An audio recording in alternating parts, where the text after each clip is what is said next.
Fishery officers target illegal crayfishing around Kai-moana. We've pulled just on 200 recreational cray pots. 54 of them have been non-compliant. A yacht gets stranded at the entrance to Wellington Harbour. And poachers discover the true cost of taking too many paua. Did he? Yeah. Go. The waters around Kai-moana are a great place to catch crayfish, and today fishery officers Mark and Howard are off to check the permanent and semi-permanent cray pots that line the coast. We're looking for multiple pots, as in too many pots in one person's name, poorly marked pots, and escape hatches. The rules for recreational crayfishing are simple. You can have a maximum of 3 pots. You have to clearly identify both the pot and the float with your name and initial, and the escape hatches have to be big enough to fit Mark's block of wood. Been made to measure by one of our great tradesmen, 54 by 200. That is the legal minimum size for escape hatches. All we're doing, slide it straight in. As long as it clears, as long as it fits in, she's a goer. It's us. At first, the cray pots are all within the rules, but it doesn't take long before the first problems emerge.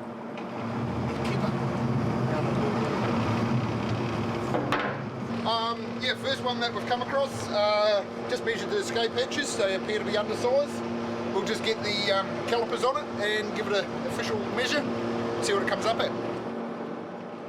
A quick check with calipers confirms the accuracy of the wooden block. And after that, the problems just keep on coming. What name's on the float? J or R? Same surname we got, but he's got a different initial on the top float to what he's got on the actual cray pot, which makes it a illegal cray pot.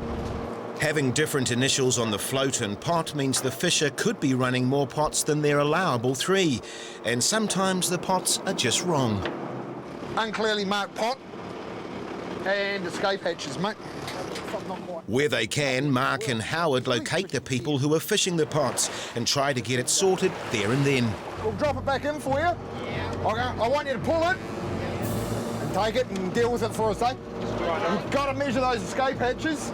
It's got to be a constant 54. Can I get you to do that for us? Pull it out, deal with it. Thank you. It's a good way of dealing with it. You deal with it on the spot, problem solved, pot's out of the water, those guys are happy, we're happy. With a stack of cray pots growing on the back of the boat, we're heading for a storm. The wind's blowing hard in Wellington, and the capital's Maritime Police have been called out to rescue a stricken yacht that's marooned just outside the harbour. We're just at the entrance to the harbour. The 42-foot yacht with 2 POB have lost their sail, and now they've got steering issues. It's directly ahead of us now. They're having trouble getting into the entrance, obviously, so we're going to go render some assistance, throw a tow line and bring them into the harbour. The yacht's obviously taken a battering in the gale, and it's a tricky manoeuvre to get the police launched close enough to get a line to the other boat. So they're just getting ready to throw the line, just positioning themselves. It's probably got about 30 knots of wind at the moment. Finally, they managed to bridge the gap between the 2 boats, but that only leads to another cause for concern. That doesn't look very strong. There's a wooden cleat on the deck. How strong's that cleat? How strong's that cleat?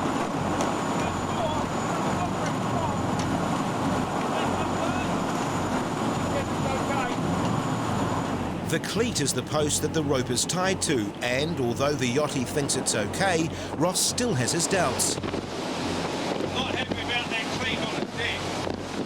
No. They decide to ease the strain on the cleat by putting a weight on the towing line.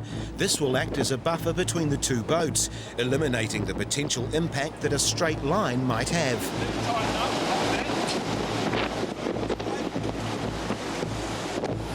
Where's the line? Straight down. Is that weight okay? The weight steadies the tow, but the 2 boats still have to make it into the harbour. Can we copy? Right, now that we've got you on the line, I'll just get you to check the speed and your fixings periodically. Just let me know if you'd like the speed reduced or if you think there's too much strain on your towing point. And especially as we get in the entrance, it's very critical that everything stays intact. We'll just check the state of the line. Thanks. Where's it go to? And further to that, where are you actually going to once you're in Wellington Harbour? We're booked in Chapers Marina, so that's where we're headed. Thanks. Roger, and you'll be able to get in there under your own power? We actually won't be able to get her in because we can't steer. So, although we've got power, no steerage, so I'm not sure. Roger that. And if there's any problems with steerage while we're under tow, just give me a call. He seems alright at the moment, so... Yeah, I'm just going to slow down a bit. The problem is when we get to the entrance, I don't know what it's like at the entrance, so well. Wellington Maritime Police have been trying to get a yacht to safety after its sails were ripped and its steering failed. And the nearer they get to the harbour entrance, the rougher the seas, meaning that police will have to lengthen the towing line. Ready when you are, Craig. All right, weight coming off. Yeah. Weight's off. Yeah, it's all good, it's all good. It's just straight out. It's just Way on. way on. Coming on. Coming on. Just feeding some more line out. It's all good, it's just going straight out. About another 5 metres. Oh, a little bit more, you might as well go the whole hog.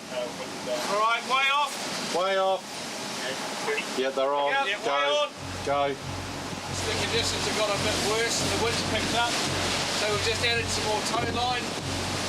Keeps the line in the water, which aids the towing. Plus then we've picked up the speed a bit, so a bit more line stops all the stress on all the components. We're getting about 35 knots normally now.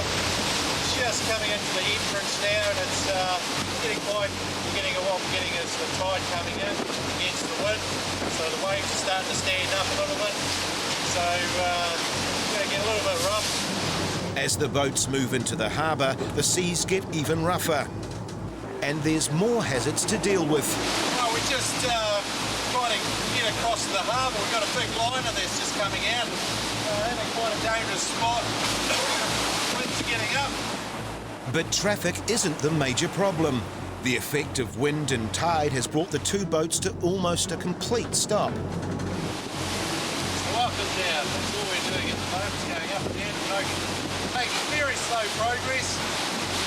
Well over an hour now, so we've made probably just under a mile. So we're still heading into the harbour. We've got same weather, 35 to 40 knots. We've got a little fishing boat coming up our starboard side. And yes, still slow progress. The time now is nearly 7 o'clock. What time we get this job? 4 o'clock, so it's been for a relatively easy job just outside the harbour entrance. We seem to be taking us, nearly 3 hours. But the 3 hours had made all the difference to the crew on the yacht. And although it would be dark before they reached the shore, it was still just light when they all made it to calmer waters. Down in Kai-moana, fishery officers Mark and Howard are finding more and more illegal cray pots, and every now and then something unusual turns up, like an undersized blue cod being used as bait. You've recently done your cray pots this morning? Okay, what did you use for bait, sir? Yeah, I need to come and talk to you about that little small cod. Okay, mate, I'm going to see you shortly. Thanks, mate. There was a small cod in it. Oh, it was very small, wasn't it? We'll come down and see you on Monday. We're not going to make a big deal of this, mate. All I'm going to ask you, don't do it again, eh? If you're going to take blue cod, measure them, make sure they're of legal size, matey. Whether it's used as bait or whatever. Yeah. Once they're taken, they're yours. Okay, got to be legal size, eh? The fisherman is suitably contrite, but he's had an hour to contemplate the consequences. And I'll tell you one thing. Yep. You made me sit here for bloody an hour waiting on that. And I'll tell you what, that's most likely the worst punishment you can give a guy. What, sitting out here fishing for an hour? No, it's sitting out wondering what the Nah, it's all good. Go home, have a cup of coffee, mate. Enjoy the rest of your day. We'll come and see you Monday. Yeah, Okay. Cheers. I know. Take it easy, buddy. Mark visited the fisherman the next day and issued him with a warning for the blue cod. But for today, it's craypot after craypot, and one name in particular is coming up more often than it should, and all his pots are illegal. To be compliant, you're only allowed 3 in your name. We've now found the 5th pot in his name. We've just received a phone call. He's been onto the poacher line asking whether we're lifting the gear out of Goose Bay, and yes, we are. So far, we've got 5 pots in his name. Now has 6. Escape hatches are too small as well, same as the rest of them. By the end of a long day, the teams checked all the pots they could find to the south of Kai-moana, and more than 1 in 4 has problems. We've pulled just on 200 recreational cray pots. Of those 200, 54 of them have been non-compliant. The next day produces the same sort of result. By the end of the weekend, the teams collected more than 80 illegal pots, and Monday brings a steady stream of crayfishers to the Fishery Office. Please drop a sack, I'll tell you where it is. Go. Further north, an observer in the hills above the Wainuiomata coast has just spotted a group of guys stashing a sack of power in among the rocks, and fishery officers Julian and Scott are on their way to find out what they're hiding. Okay, when we ask them, you can walk us onto them, over. Roger that. You didn't put anything out in the rocks there? Couldn't have shot in there. Sure? Yeah, have a look. Okay, I'm just going to have a look. At first, the 3 guys are denying they've done anything wrong, but with guidance from above, Julian walks directly to the sack.